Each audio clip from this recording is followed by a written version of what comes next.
इस साउंड को केवल बच्चे ही सुन सकते हैं। तो यहाँ पर मैं आप लोगों को 3 साउंड सुनाने वाला हूँ और लास्ट वाला साउंड केवल बच्चों को सुनाई देगा। लेकिन चैलेंज शुरू करने से पहले आप वीडियो को लाइक और चैनल को सब्सक्राइब कर लो, वरना कोई सा भी साउंड आपको सुनाई नहीं देगा। तो सबसे पहला आता है ये साउंड। इस साउंड को कोई भी इंसान सुन सकता है।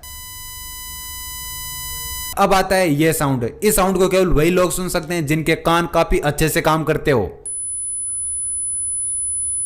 और अब आता है ये साउंड। इस साउंड को केवल और केवल बच्चे ही सुन सकते हैं।